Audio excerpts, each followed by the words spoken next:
Hello and welcome. In this episode, we are talking about what the war coming home to Russia one more time or once again, and how efficient the Flakpanzer Gepard, the AAA Gepard, actually is.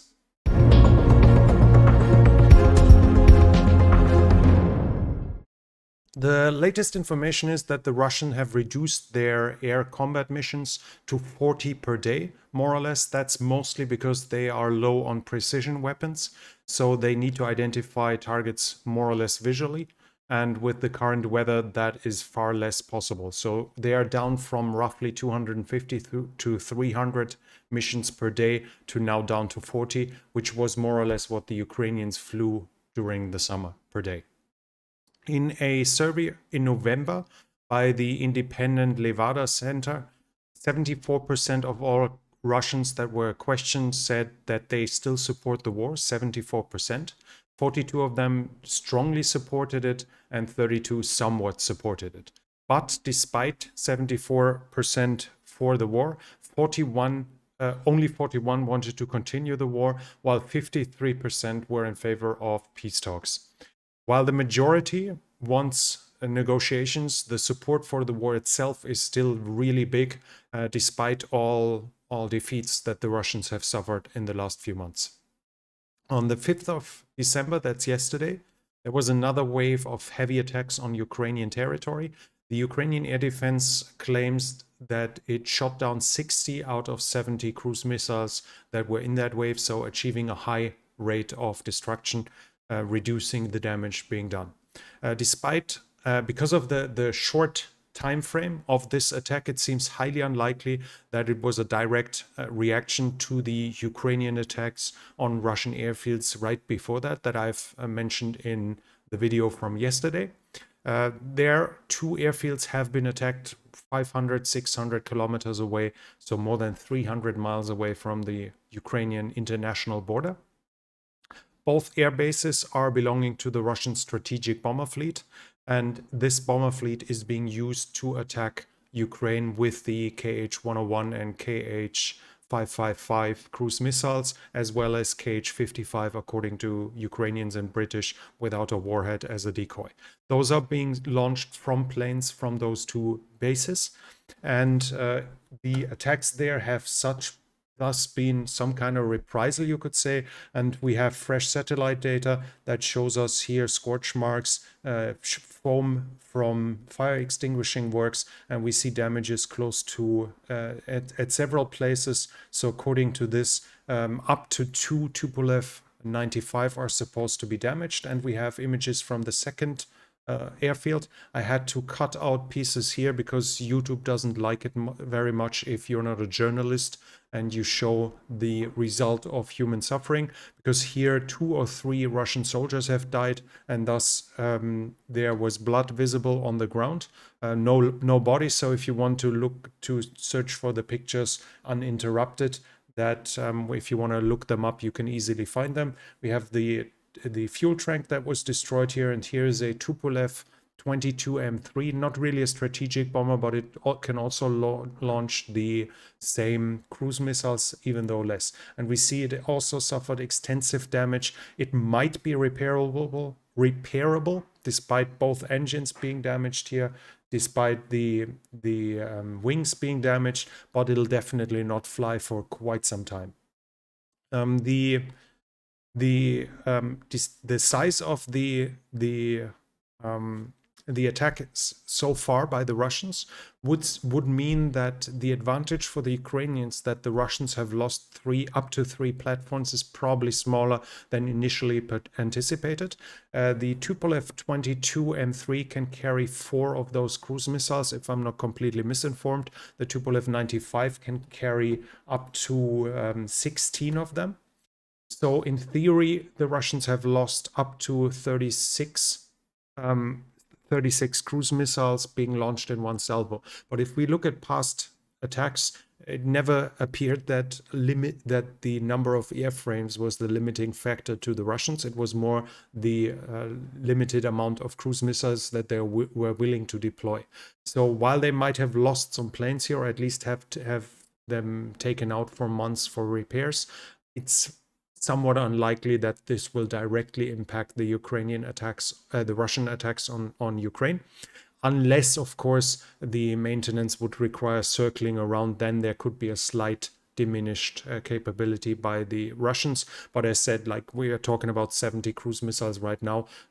That wasn't the whole Russian bomber fleet, which thus means even if should they have lost 3 of those planes, it's highly unlikely that this will permanently weaken their ability to strike. The limiting factor with the Russians is the amount of ordnance they can deploy. But so while the advantage is smaller than anticipated when it comes to the attacks itself, it's still a big success for Ukraine, not only morally, because now, as we can see here, Russian soldiers have died here, so, despite being 500 kilometers away from the Ukrainian border. So for the Russian soldiers within the range of the Ukrainian weapons, that is now proven to be far further than anticipated. This means additional stress, additional fear, suffering morale. It also means that the Russians now have to make the decision how to defend a vast area bordering Ukraine's territory, as everywhere there might be the next attack, with hundreds, if not thousands, of high-value military targets spread all around it. The rumors, I don't think it's proven yet, but the rumors are that it was most likely a Tupolev 114 drone, so not a freshly developed Ukrainian drone, but this is actually a recon drone from the late Cold War. It was in service with both the Russians and the Ukrainians. Both took it out of service, but the Ukrainians reintroduced it in 2014 when Russia invaded Ukraine. It's meant for recon. So the head here, and you can see here, there's a window. So it's probably for the camera. I'm not a real specialist in this. The recon pod can be exchanged. So in theory, that should mean you can also place a bomb in there, but obviously with limited effectiveness. But what's the interesting part is not only does this thing have a range of up to 1,000 kilometers, it's also that Engels 2 is one of the most important air bases of Russia, and it still was hit despite S-400 being stationed there. So whatever the reason there, did this thing actually manage to dodge, managed to prevent being hit by S-400, or were the Russians so self-assured that they didn't even bother turning on their air defense, which would be another sign of a weak morale and of horrible discipline in this regard. Even though if this was actually a Tupolev 114, it's not that great of a news for Ukraine, because the whole number of drones produced like this is barely over 100, and they were split between Russia and Ukraine, with Russia probably getting more of them. And Ukraine has already lost several of them. One at the beginning of the year of the war in I think it was in Zagreb, where it flew over NATO territory and crashed there.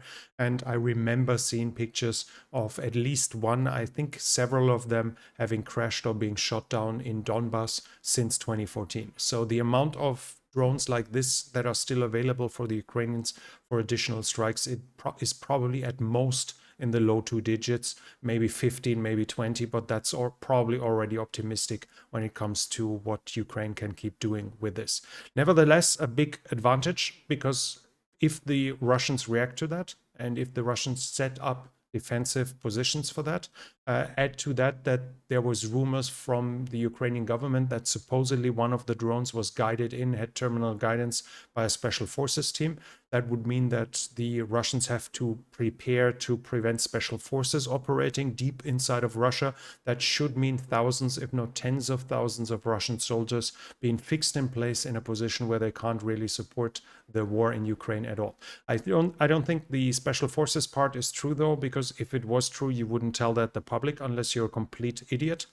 Because if it was true, those soldiers would still be there and would now be hunted down like rabid dogs. So this seems more like a part of psychological warfare, but nevertheless, the Russians basically have to make the choice of accepting potential losses or increasing their air defense around a wide perimeter around Ukraine to prevent further attacks like this. Should another attack like this be successful on Engels, it might actually hurt the Russians even more, as Engels is I think the main base for the Tupolev 160. And the Tupolev 160, I think this should be one, is a supersonic, a heavy supersonic bomber that is intercontinental, able to fly intercontinental distances. It's one of Russia's, if you want to call it like this, super weapons. A bomber that's still dating back to the Cold War, but has superior characteristics to a degree that Russia actually reintroduced production, started production up after probably more than 2 decades of not having produced it at the, as you can guess, at enormous costs, because they value those planes to such a degree that they urgently want more. So should Russia lose one or two of those in another attack like this, it would hurt them massively, even though the direct military benefit for Ukraine would be fairly little. But this isn't everything. Since then, there was another explosion, this time in Kursk. Kursk is here. It's supposedly, it seems that a fuel depot was hit. It also, the saying is that it was also a drone, probably a different one, but that's pure guessing here. So there has been, again, since then, another attack on Russian territory. But that's not all when it comes to the war coming back. Russia is now facing the issue that was feared in Europe with that war, especially by people not in favor of supporting Ukraine, that a lot of the weapons being handed over to Ukraine will flow back to Europe and there cause problems there. While that's more or less unproven as of now, even though it should be expected, from Russia, there are now data that is showing that the same thing is already happening in Russia, and it's happening big. The Jamestown Foundation or Institute Foundation found here an article from the Moscow Times, and violent crime with weapons went up 30% within 1 year within Russia, and every oblast of the Russians bordering Ukraine has a 3-digit increase in percentage, so at least double the amount of violent crime with weapons. Kursk itself has an increase by 675%, 675% as many violent crimes with weapons since the war began. Again, sign of bad organization, bad discipline, etc., that Russian soldiers in vast amounts can disappear with their weapons, can hand over their weapons to civilians, etc., in this regard. When we come to the front line itself, along the eastern frontier north of the Siversky Donetsk, we have reports that the Russians are constructing a new defensive line close to Starobilsk. This is again the Russian tactics of building defense in depth, which makes perfect sense. That doesn't mean they expect the Ukrainians to push through right away. They just want to prepare. I have not found the exact position of the defensive line, but it seems likely that they're going to use some ridge lines here, so probably a north-south line crossing Starobilsk here. According to War Gonzo, which is a pro-Russian Telegram channel, one of the really big ones, the Ukrainians have not just reached Chervonopopivka, but a part of the P-66 supposedly is already we have it here, is already a gray zone. They call this gray zone, which we would call a contested area, which means it's no longer under full control of the Russians. So according to them, it might not mean that there is no communication at all possible anymore between Kremina and Svatove, but it does mean that any travel here might be intercepted and might be attacked on the way.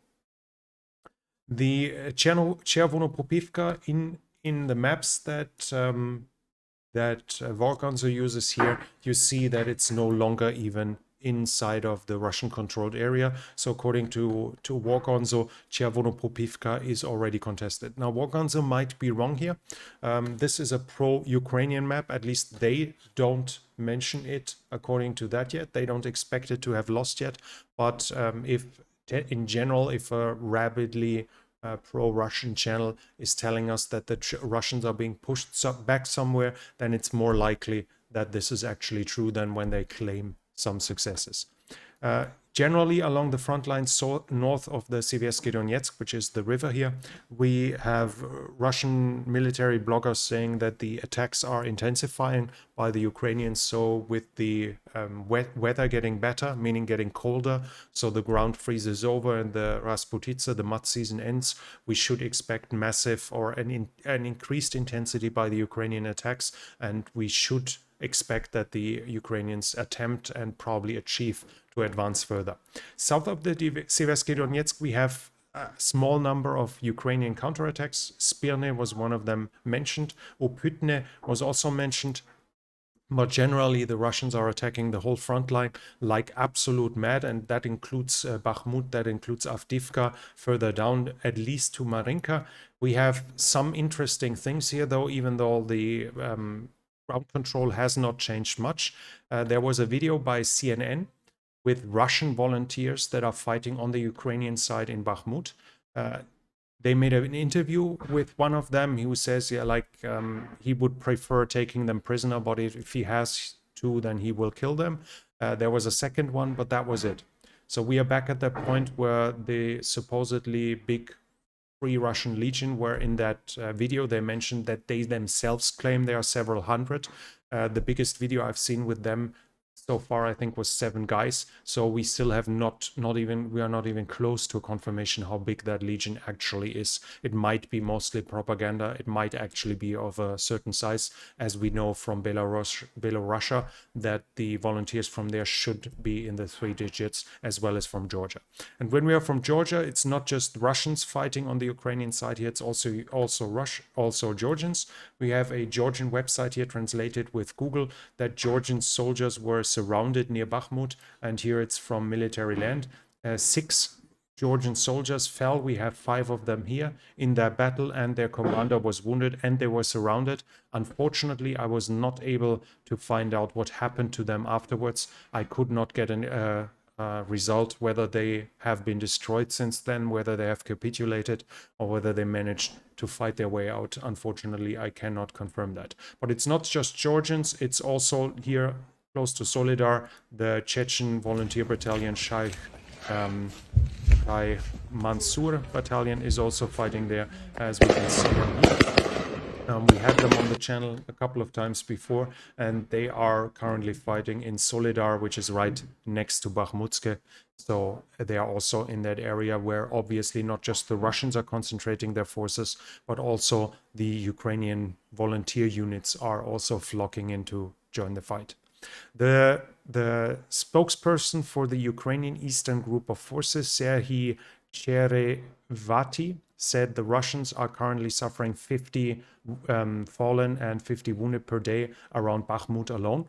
Obviously, that's coming from the Ukrainian side, so it might be some overestimation, some positive bending of the truth or something, but that's at least a number they give us. And they also say, like my understanding was that he actually said they are not allowed, they have an order not to bring artillery grenades closer than 100 kilometers to the front line. That seems highly unlikely. It seems more that they are not allowed to put up depots closer than 100 kilometers to the front line, which would obviously reduce the ability of the Russian artillery massively to fire here, as they would be solely dependent on trucks for supply. But the reason for that is HIMARS, which has already reaped heavy harvest in supply depots, especially in Donbass.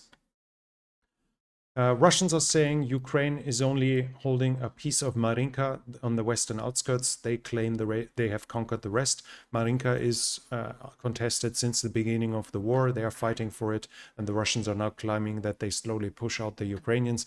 I have no confirmation for that, but regarding the successes lately, it seems that it's somewhat possible that they have actually achieved it here.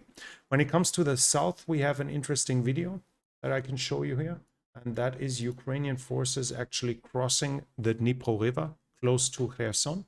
I've seen pictures that it's geolocated, so it seems to actually be true. We also can see that the weather seems to, the climate, the season seems to be close to reality. From my understanding, they crossed the river, put up a flag, and more or less came back. We should not understand this, that this is a the beginning of an amphibious operation, but it was surely helped by the fact that the Russians were withdrawing their troops from the river itself to get it out of range for the Ukrainian artillery. There should still be like small units along the river to guard it against something like this, but apparently in this location they either didn't realize the Ukrainians were coming, or they had deserted, or I don't know what's happening there. Generally, the effect of this is probably more in question of morale than of actual military value. I mean, they can use it to intercept Russian units, they can use it to infiltrate, they can use it for recon, etc. But this should not be seen as the precursor to a coming amphibious operation over the Dnipro, as the general problems remain that the Ukrainians, as soon as they cross over with more than 3 fishing boats, as soon as they cross over with heavy weapons, they need to bring fuel over, they need to bring ammo over, so they have permanent traffic on the river, which would then be intercepted with Russian artillery. And the Russians have not withdrawn from that area. They just pulled back 15 to 20 kilometers. So in case the Ukrainians try to get over the river in earnest, we would have to expect a serious Russian counterattacks to hit them while they are in their weakest position in an unconsolidated bridgehead. So this should be more or less a commando operation like it was here on the Kinburn Spit. What we do know, though, that the Russians have commenced firing on the other side of the river. We heard it before, and now I also saw again that Kherson city itself was shelled as well. So the Russians are continuing to shell along the whole front line there. That's it more or less from the front line. In the south, we can expect a big Ukrainian offensive. At least that's what everyone would guess, with the Ukrainians having more units available now thanks to the capture of the right bank of the Dnipro. But unfortunately, this is also the most obvious place, so the Russians can prepare for that the Ukrainians might try to push through to the Azov Sea. So we will have to see what is going on here, whether the long anticipated offensive will come or not. In Donbass, we should expect the Russians to continue storming headlong into the Ukrainian positions along the line south of the Siversky Donetsk, and we should expect small gains over time. Whether they are worth the losses is a totally different question, though. And north of the Siversky Donetsk, the Ukrainians will try to take up the initiative again, get their forces rolling again, and push the Russians further east now as the ground freezes over. When it comes to the mobilization, the GRU, the Ukrainian military intelligence, is saying the Russian military now wants to set up, together with the Interior Minister, a data bank of all soldiers, conscripts, and reservists. And then it's going to restrict its movement to everyone who is in there, even if he's not in uniform. All of this would obviously point to a mass mobilization, that they want to stop the loss of fighting age men that might just leave the country. I don't think, it seems highly unlikely that the Russians are going to do a general mobilization as they would be completely overwhelmed with what that entails. So in general understanding that they basically call up 2 million men at the same time, they could never train or equip them or house them or anything like this. What we will have to expect is ongoing mobilization waves, ongoing attempts by the Russians to both bolster, make up for their losses, and increase the size of their armed forces. Not everyone there is happy, though. As we hear from the past as well, we have a video here from Kherson. That's Russian soldiers supposedly breaking through the gate and leaving, as they were not allowed to see their family members. Вот и все. Красавчики! They supposedly broke through. This is obviously mutiny in this case, but there were some explanations. No, they were just so happy that they could see their family members that they forgot to register while leaving, and now they're back in the unit, etc. But we have different reports where whole units refuse to fight, refuse to follow orders, insult and threaten their officers, etc. Everything not really pointing towards a high combat efficiency by the Russians and to high unit cohesion, morale, discipline, etc. We have reports about various meetups among military and political personnel with mobilized soldiers and their relatives. Most of them seem to be completely staged to make the impression that the government actually cares about the mobilized soldiers, but none of them seem to not be scripted. So it's not like the soldiers can actually voice concerns and cause problems with those meetings. Generally, the Russians are still suffering with the problems with paying their soldiers. It's still a significant part of the soldiers not receiving payments. And also, while the mobilization officially has ended, it's still continuing, even though at smaller scale. And there are reports that people who should be unfit to serve, who have never been trained, and who generally should be exempt are still being called up. When it comes to politics, we have a report that the transfer of children is continuing. The Russians are saying they're evacuating them, they go on vacation, or they are for medical reasons, they're being spread around.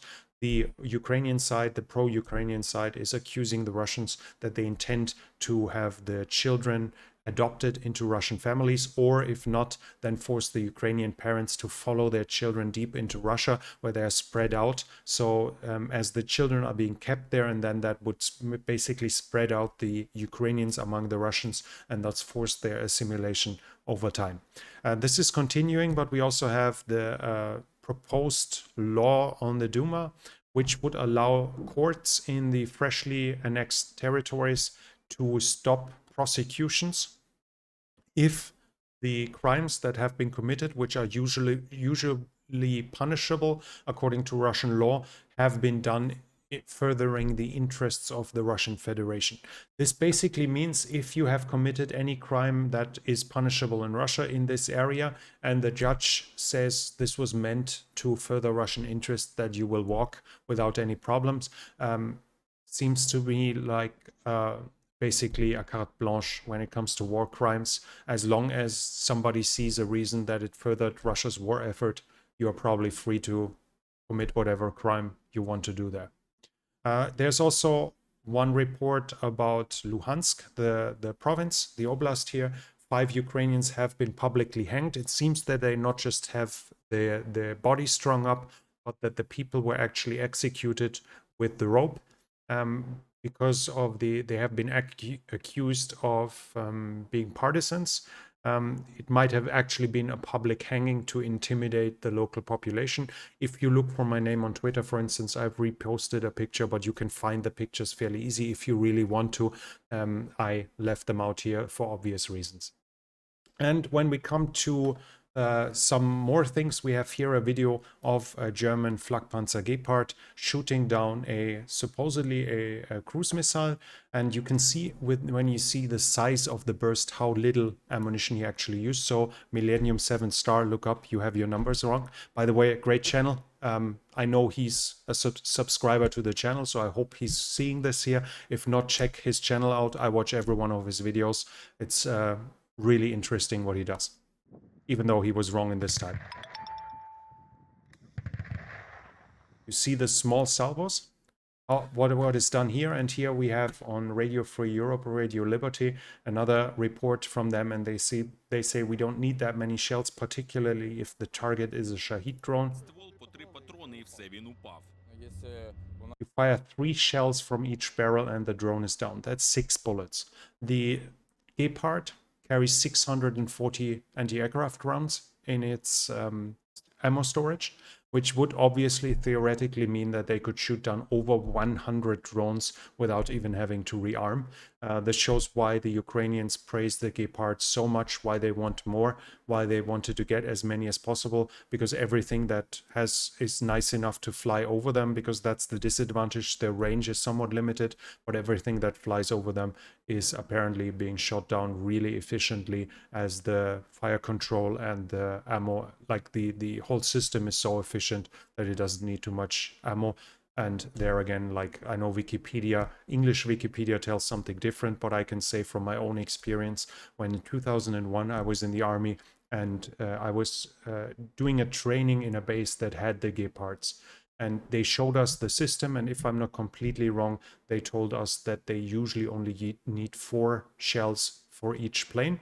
That was the intended fire rate. So to only loosen 4 shells against a plane, and that should still have been the time when they didn't have proximity fuses, because initially, at least initially, the Gepard didn't have proximity fuses, which are well possible for a 35mm cannon, obviously. So the efficiency against smaller drones should be even higher if it is properly equipped with proximity fuses.